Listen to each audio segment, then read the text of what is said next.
Il existe une chose que beaucoup de personnes découvrent trop tard dans leur vie relationnelle et émotionnelle, c'est que tout dire n'est pas une preuve de sincérité et encore moins une preuve de maturité.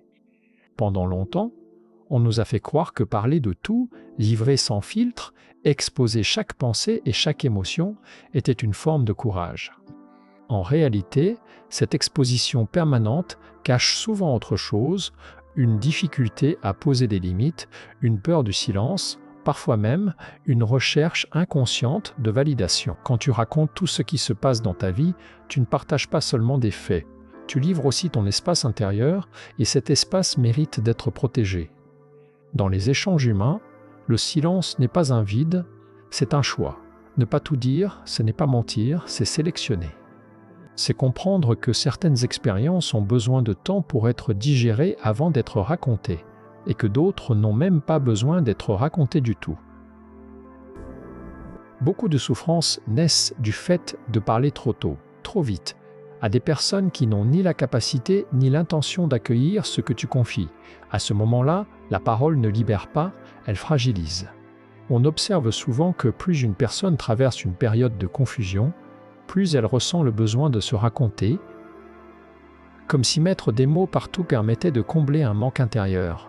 Pourtant, ce qui apaise réellement, ce n'est pas l'accumulation de confidences, mais la clarté intérieure. Voir ce qui mérite d'être partagé et ce qui doit rester à l'abri est une forme d'intelligence émotionnelle. Raconter moins, ce n'est pas se fermer, c'est se respecter. Il faut aussi comprendre que tout le monde n'écoute pas pour comprendre. Certains écoutent pour comparer, pour juger, pour se rassurer eux-mêmes ou parfois pour utiliser ce que tu dis plus tard. Chaque information devient alors une exposition inutile. À force de raconter ta vie, tu offres des fragments de toi à des regards qui ne sont pas toujours bienveillants. Ce n'est pas de la méfiance excessive, c'est de la lucidité relationnelle. Apprendre à se taire sur certains aspects de sa vie, c'est reprendre du pouvoir. C'est décider que ta paix intérieure n'est pas négociable. Quand tu réduis le besoin d'expliquer ce que tu fais, ce que tu ressens ou où tu en es, tu te reconnectes à quelque chose de plus stable. Tu n'agis plus pour être compris, tu agis parce que c'est juste pour toi. Ce déplacement est fondamental, car il marque le passage d'une vie tournée vers le regard des autres à une vie ancrée dans la cohérence personnelle. Ce besoin de raconter ce qui se passe dans ta vie n'est rarement anodin, il ne vient pas de nulle part. Très souvent, il est lié à une confusion entre proximité et exposition.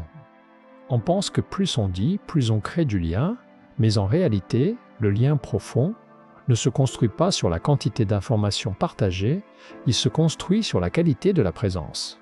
Il y a des relations où, moins tu parles, plus tu es compris, et d'autres où, plus tu parles, moins tu te sens en sécurité.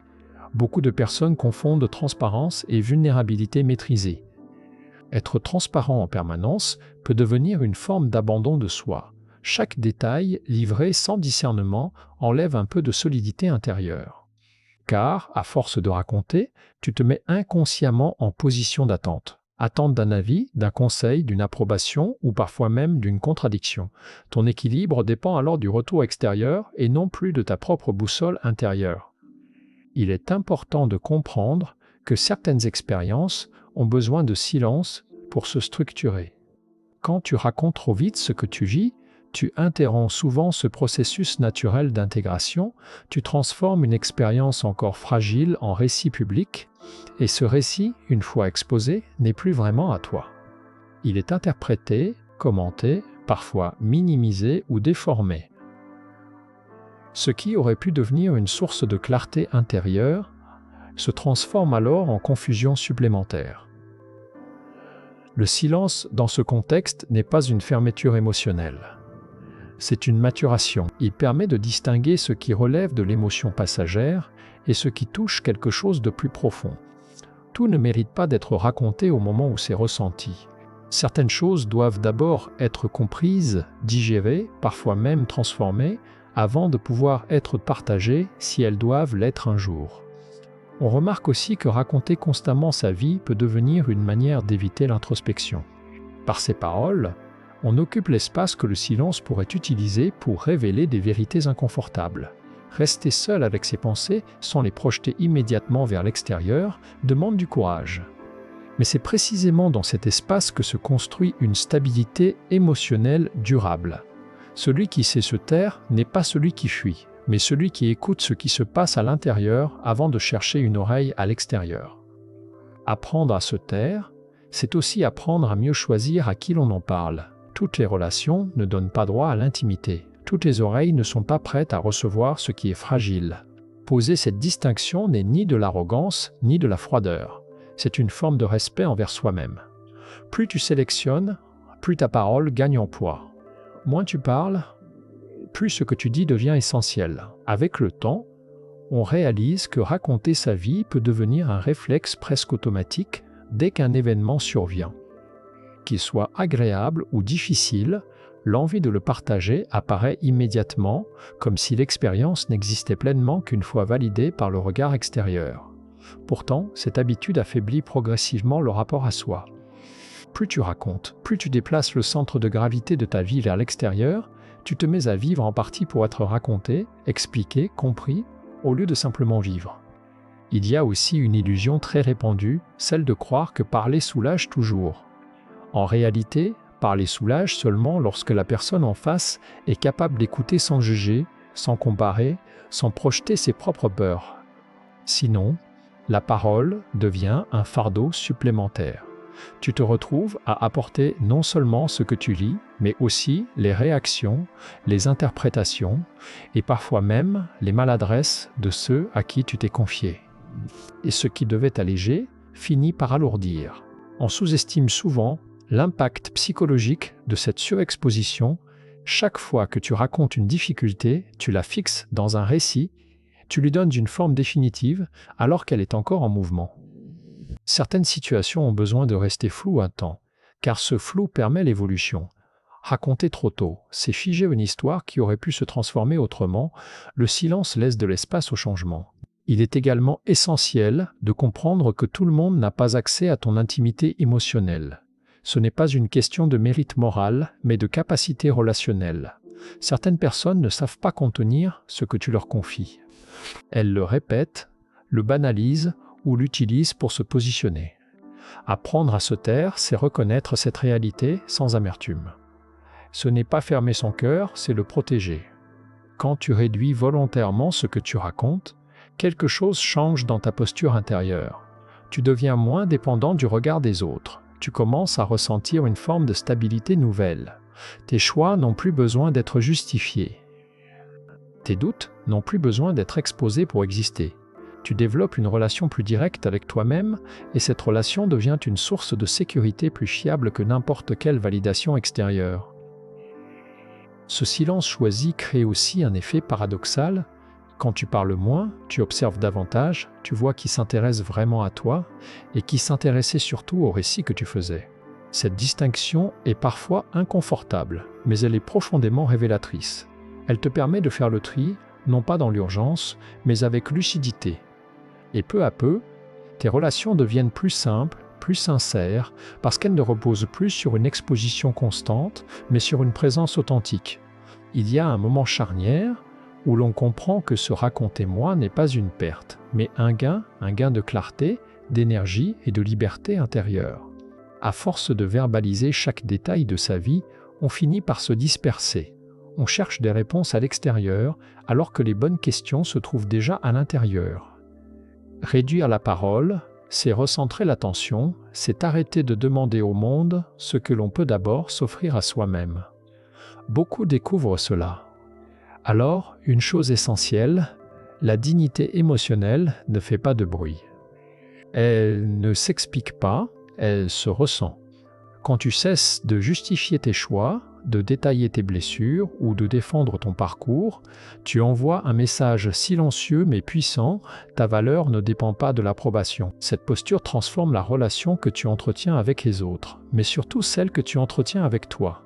Il faut aussi reconnaître que raconter sa vie peut parfois servir à éviter l'inconfort de l'attente, attendre que les choses se décantent, que les émotions se calment, que le sens apparaisse.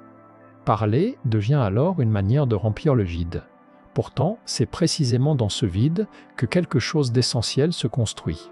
Le silence permet à l'expérience de prendre forme, de se réorganiser, de révéler ce qu'elle contient vraiment. Apprendre à se taire, ce n'est pas devenir distant, c'est devenir plus sélectif. C'est choisir des moments, des personnes, des mots. C'est accepter que tout ne soit pas immédiatement partagé, compris ou validé. Cette retenue crée une solidité intérieure. Tu n'es plus emporté par le besoin de réagir ou d'expliquer. Tu observes, tu ajustes, tu avances, et cette façon d'être apaise profondément. On constate aussi qu'en parlant moins de soi, l'écoute change, les échanges deviennent plus équilibrés. Tu n'es plus seulement celui qui raconte. Tu deviens celui qui perçoit, qui comprend, qui accueille. Cette transformation modifie la qualité des relations. Elles cessent d'être des espaces de déversement émotionnel pour devenir des espaces de rencontre véritables, moins de bruit, plus de profondeur. Finalement, se taire sur certains aspects de sa vie revient à reconnaître que tout ne doit pas être transformé en récit. Certaines choses gagnent à rester simples, vécues pour elles-mêmes. Cette sobriété relationnelle allège l'esprit. Elle permet de se sentir plus ancré, plus cohérent. Et à mesure que cette cohérence s'installe, le besoin de raconter disparaît naturellement, remplacé par une présence plus calme et plus sûre. Avec cette retenue nouvelle, une transformation plus profonde s'opère souvent sans qu'on s'en rende compte immédiatement. Le regard que tu portes sur ta propre vie change. Ce que tu vivais auparavant comme quelque chose à expliquer devient quelque chose à habiter. Tu n'es plus pressé de mettre des mots sur chaque expérience, car tu comprends que certaines vérités se révèlent dans la durée, pas dans l'instant. Cette patience intérieure est un signe de maturité émotionnelle. Beaucoup découvrent alors que, en racontant moins, ils ressentent davantage. Le silence rend plus sensible et permet de capter des nuances qui échappent quand tout est verbalisé. Tu deviens plus attentif à tes réactions, à tes élans, à tes résistances, et, au lieu de chercher à être compris, tu cherches à te comprendre. Ce déplacement change radicalement la relation à soi. Tu n'es plus en représentation permanente, tu es en présence. Il apparaît aussi que le besoin de raconter diminue lorsque l'estime de soi se stabilise. Plus tu te fais confiance, moins tu ressens le besoin de te justifier. Expliquer sa vie est souvent une tentative inconsciente de se rassurer soi-même à travers les autres. Quand cette sécurité intérieure s'installe, la parole devient plus rare, mais aussi plus juste.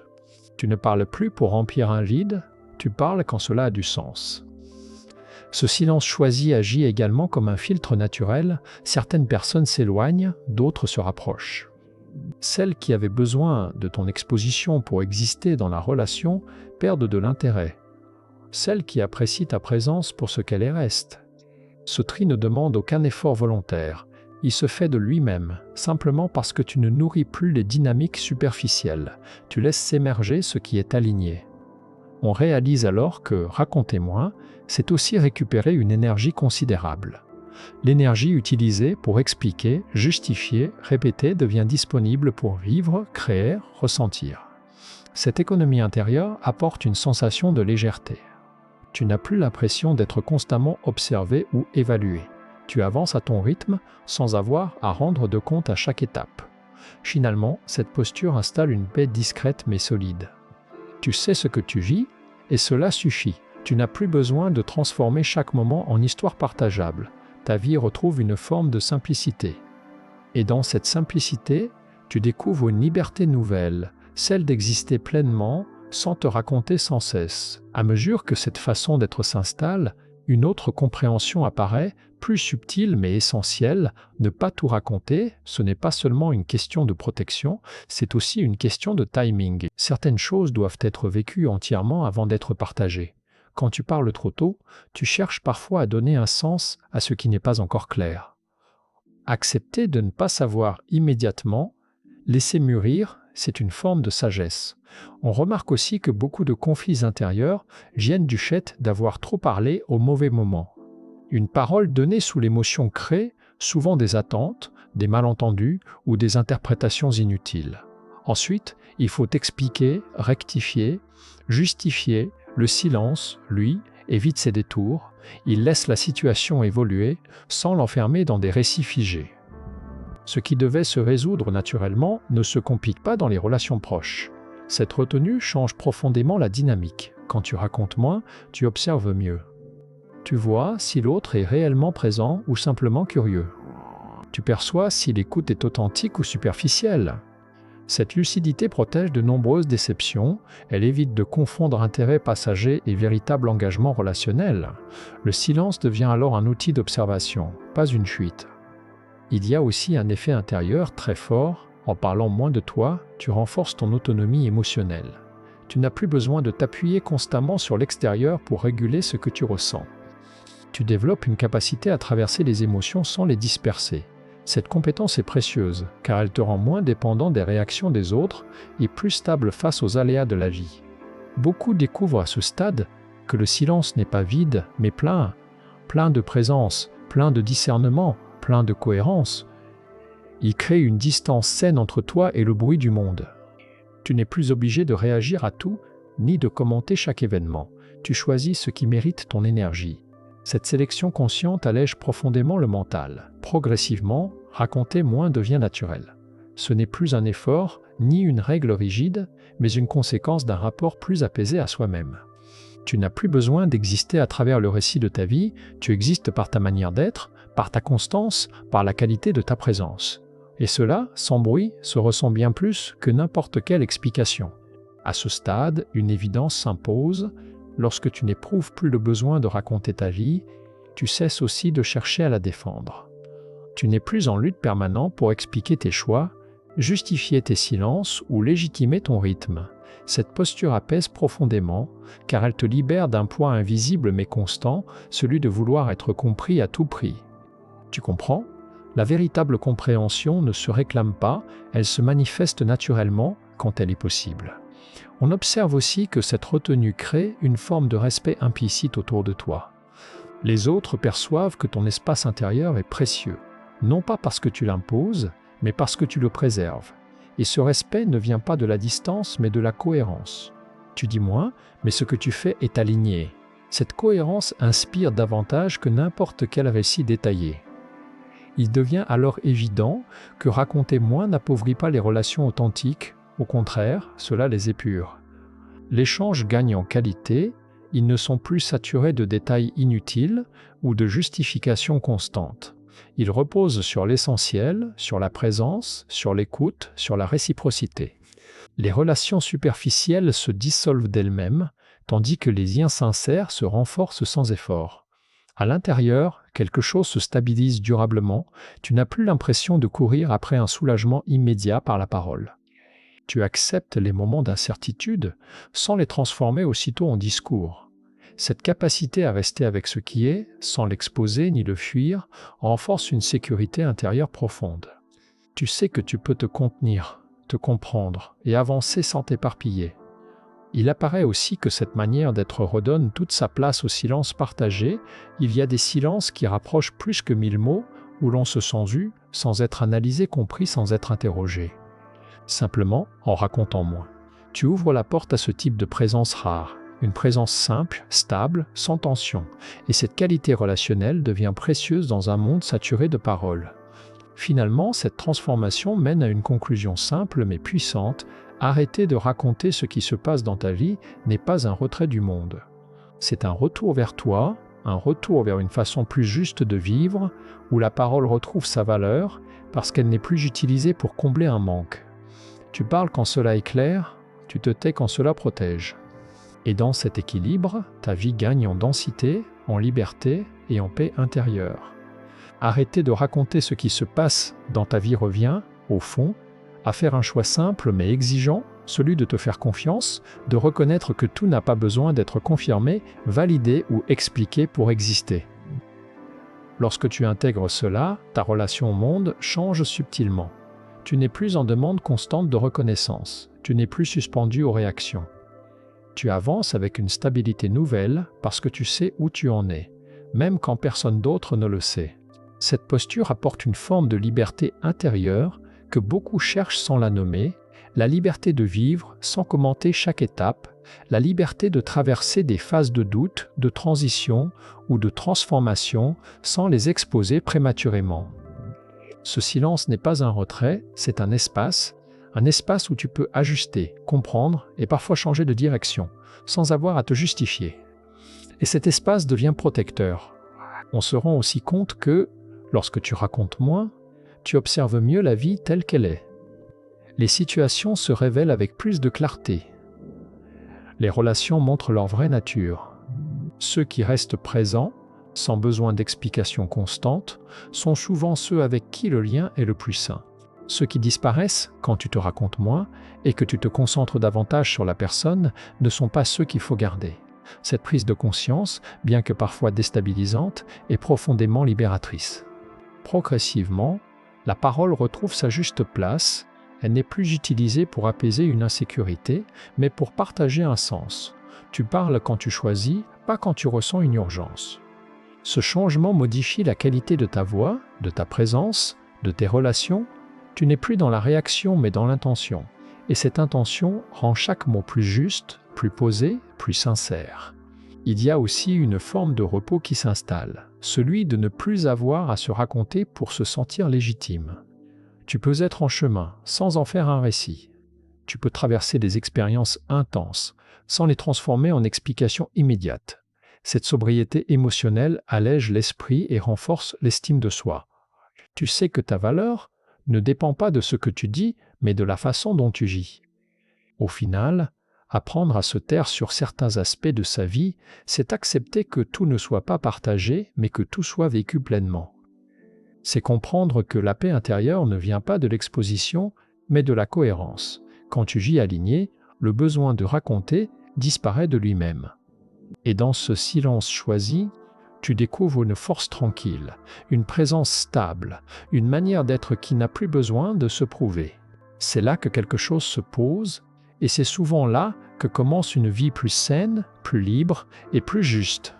Et souvent, c'est à ce moment précis qu'une chose inattendue se produit, quand tu n'as plus besoin de raconter, la vie commence à te parler autrement. Non pas à travers les réactions des autres, mais à travers tes propres sensations. Tu deviens plus attentif à ce qui t'apaise réellement, à ce qui te fatigue, à ce qui t'éloigne de toi ou au contraire te recentre.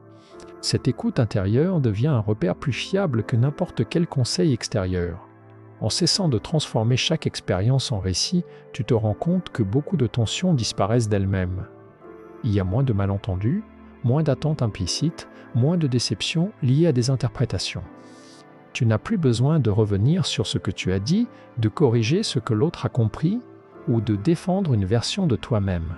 Tu redeviens mobile, vivant, libre de te transformer sans devoir expliquer chaque évolution. Cette posture modifie aussi ton rapport au temps. Tu n'es plus pressé de conclure, de définir ou de nommer. Tu acceptes que certaines choses restent ouvertes, qu'elles prennent forme lentement. Cette lenteur volontaire apaise profondément, car elle s'oppose à l'urgence émotionnelle. Tu n'as pas besoin de tout comprendre tout de suite pour avancer, tu avances, et la compréhension suit peu à peu. Tu découvres que le silence est un allié précieux pour rester aligné.